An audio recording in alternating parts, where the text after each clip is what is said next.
Hello dear students, welcome to my YouTube channel accounts with Moinuddin. तो आज की इस वीडियो में हम डिस्कस करने वाले हैं बुक कीपिंग एंड अकाउंटेंसी और 12th एचएससी महाराष्ट्र बोर्ड का पेपर पैटर्न। तो स्टार्ट करते हैं आज का वीडियो। तो जैसे कि आप बोर्ड पे देख पा रहे हो, बुक कीपिंग एंड अकाउंट्स जो आपको पूछा जाएगा 80 मार्क्स का। आज हम इस वीडियो में सब पेपर पैटर्न डिस्कस करने वाले हैं, ठीक है। तो सबसे पहले आपको पूछा जाता है ऑब्जेक्टिव, जिसका वेटेज होता है 20 मार्क्स का, ठीक है। तो जैसे कि लास्ट ईयर आपको ये ऑब्जेक्टिव पूछे जा चुके हैं, जैसे कि find the outline out, agree और disagree, choose the correct option, right in one word, ठीक है। ईच कैरी 5 मार्क्स, ठीक है। तो सारे मिलकर हो जाए 20 मार्क्स के, ठीक है।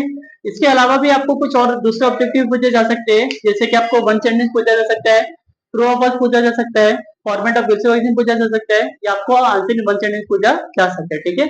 तो बेटर ये रहेगा कि आप सारी चीजें प्रैक्टिस करके जाए, ठीक है, अगर आपको आउट ऑफ स्कोर करना है, अच्छा स्कोर करना है, ठीक है। क्वेश्चन नंबर 2 में पूछा जाता है आपको एडमिशन ऑफ पार्टनर और रिटायरमेंट ऑफ पार्टनर। अगेन इसका वेटेज होता है 10 मार्क्स का, ठीक है। तो आप दोनों में से कोई एक भी टॉपिक प्रिपेयर कर सकते हो, ठीक है। अगर आप एडमिशन ऑफ पार्टनर प्रिपेयर करते हो फॉर एग्जांपल, तो आपको इसमें दो चीजें पूछी जाती है, या तो आपको पूछा जाएगा जर्नल एंट्री, या तो आपको पूछा जाएगा लेजर अकाउंट, ठीक है। दोनों में फर्क होता है, ठीक है। अगर आपको लेजर अकाउंट पूछा जा रहा है तो आपको revaluation of profit and loss, cash bank account, goodwill account, balance sheet, ये आपको बनाना होता है पार्टनर्स कैपिटल, ठीक है। अगर आपको जर्नल एंट्री पूछा जा रहा है तो आपको जर्नल एंट्री पास करनी होती है, ठीक है। काफी बच्चे इसमें कंफ्यूज हो जाते हैं। एंड अगर लेट्स फॉर एग्जांपल अगर आपको जर्नल एंट्री पूछा गया है तो आपको उसी के मार्क्स मिलेंगे, ठीक है। अगर लेजर पूछा गया तो आपको उसी के मार्क्स मिलेंगे, ठीक है। तो आप दोनों भी प्रैक्टिस करके जाओ। काफी बच्चे सिर्फ लेजर प्रैक्टिस करते हैं, जर्नल एंट्री को छोड़ देते हैं, ठीक है। तो आपको यहाँ पे इसमें थोड़ी सी गलती हो सकती है, तो बेटर ये है कि आप दोनों क्लियर करके जाओ, ठीक है। दोनों के चांसेस 50-50% होते हैं, ठीक है। दोनों में से कोई भी पूछा जा सकते हैं, ठीक है। उसके बाद आपसे क्वेश्चन नंबर 3 में डिसोल्यूशन ऑफ पार्टनरशिप फर्म और व्हील्स ऑफ एक्सचेंज, इसका जो वेटेज होता है दो स्टूडेंट्स वो होता है 10 मार्क्स का, ठीक है। बेस्ट ऑफ एक्सचेंज अगर प्रैक्टिस करते हो तो आपको थोड़ा इजी पड़ जाए, क्योंकि आपको उसमें सारे जनरेटर रिलेटेड क्वेश्चन पूछ जा सकते हैं। अगर आपको इसमें दो टाइप के क्वेश्चन पूछ जा सकते हैं, ठीक है। एक होता है टाइप 1, एक होता है टाइप 2, ठीक है। दोनों में थोड़ा सा फर्क होता है स्टूडेंट्स। टाइप 1 में आपको सिर्फ एक ही ड्रॉवर होगा, एक ड्रॉप भी होगा, ठीक है। टाइप 2 में क्या होगा, आपको एक ड्रॉपर और मैनी ड्रॉप भी होगा, ठीक है। अगर आपको टाइप 1 पूछा जाता है तो आपको बेसिक एंट्री पूछी जाती है, जैसे कि आपको good cell purchase, bill draw करने की एंट्री, बिल डिस्काउंट किया जाएगा, एंडोर्स किया जाता है, डिसऑनर किया जाता है, बिल रिटायरमेंट, ठीक है। ऐसा आपको क्वेश्चन का आंसर का फ्लो होता है, ठीक है। यहाँ पे आपको टाइप 2 पूछा जाएगा, ठीक है। तो आप दोनों ही प्रैक्टिस करके जाना है, ठीक है। उसके बाद आता है क्वेश्चन नंबर 4 के ऊपर, जिसका नाम है इश्यू ऑफ शेयर। इसका जो वेटेज होता है फ्रेंड्स वो होता है 8 मार्क्स ऑफ फ्रेंड्स, ओके। इसका ऑप्शन में पूछा जाता है कंप्यूटर अकाउंटिंग। अभी जो चैप्टर है इश्यू ऑफ शेयर, इसमें आपको अगेन आपको जेनेटरी बेस ये चैप्टर है हमारा, जिसमें आपको application, first call, second call, allotment, four feature, ये सारी आपको जेनेटरीज पढ़नी होती है और आपको लिखना होता है, ठीक है। इसका वेटेज होता है 8 मार्क्स का, ठीक है।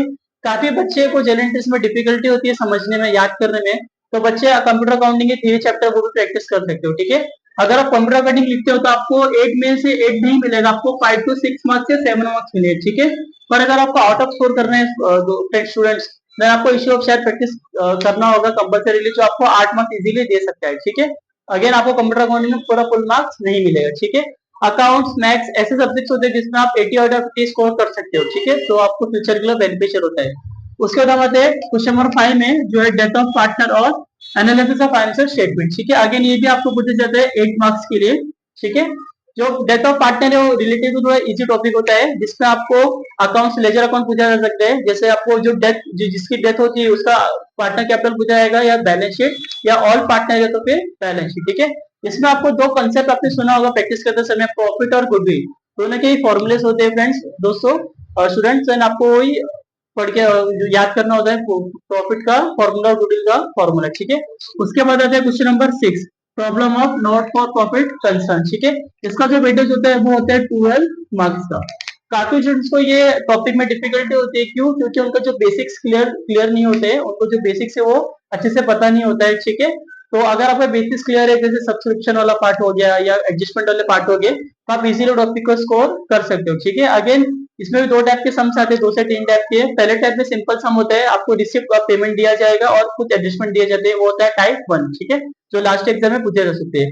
या तो आपको टाइप 2 दिया जाएगा। टाइप 2 में स्टूडेंट्स आपको रिसिप्ट पेमेंट दिया जाएगा, बैलेंस शीट दिया जाएगा प्रीवियस ईयर का, और कुछ एडजस्टमेंट दिए जाएंगे, ठीक है। अगर आप सिर्फ बेसिक एंट्री भी पास करके आते हो, जैसे सारे इनकम, सारे एक्सपेंडिचर, सारे एसेट, सारे लायबिलिटीज पास करके आते हो, तो आपको इजीली 4 to 5 6 मंथ मिल जाते हैं। पर आपको आउट ऑफ स्कोर करना है, देन आपको जो भी टेक्स्ट बुक में क्वेश्चन है सॉल्व एकदम आपको सारी चीजें अच्छे से प्रैक्टिस करना है, ठीक है। उसके बाद लास्ट टॉपिक हमारे problem of partnership final account, ठीक है। अगेन इसका एविडेंस होता है 12 मार्क्स का। ये जो टॉपिक है फाइनल अकाउंट, ये सिमिलर टॉपिक है क्योंकि आपने इसको 11th एंड में पढ़ा होता है, soul trader partnership final account, ठीक है। सॉरी, आपको सोल ट्रेडर फाइनल अकाउंट होता है वो, ये है पार्टनरशिप फाइनल अकाउंट, ठीक है। जो आपने 11th में पढ़ा था उसमें आपने पढ़ा था trading and profit and loss account और बैलेंस शीट, पर इसमें आप एडिशनल पढ़ते हो पार्टनरशिप कैपिटल अकाउंट आपको पूछा जाता है, क्योंकि इसमें 2 पार्टनर थे। 11th में आपको सिर्फ सोल ट्रेडर का पार्टनरशिप पूछा गया था, ठीक है। दो जो बेसिक एंट्री जो 11th में आपने पढ़ा था trading and profit and loss में क्या क्या चीजें आती है, बैलेंस शीट और बैलेंस शीट में एसेट्स और लायबिलिटी, वो सारे एंट्री सेम, बस आपको एडिशनली आपको इसमें पढ़ना होता है पार्टनरशिप कैपिटल अकाउंट, ठीक है। और एक नोट स्टूडेंट चेक कर लेना, आप आपको या तो पार्टनर कैपिटल अकाउंट पूछा जाएगा, या तो आपको क्वेश्चन में पूछा जाएगा पार्टनर करंट अकाउंट। क्या पूछा आपको? पार्टनर करंट अकाउंट, ठीक है। तो काफी बच्चे जो है जिस पार्टनर कैपिटल अकाउंट की प्रैक्टिस करते हैं, पार्टनर करंट अकाउंट को इग्नोर कर देते हैं।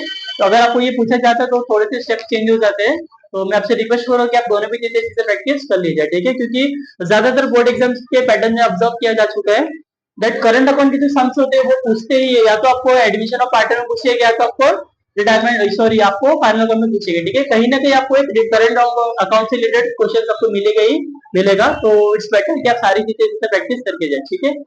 आई होप आपको ये वीडियो समझ में आया होगा। अगर आपको दूसरे सब्जेक्ट की रिगार्डिंग में इम्प्रूवमेंट चाहिए देन आप कमेंट में हमें राइट कर सकते हो। प्लीज हमारे चैनल को लाइक कीजिए, सब्सक्राइब कीजिए और शेयर कीजिए। Thank you.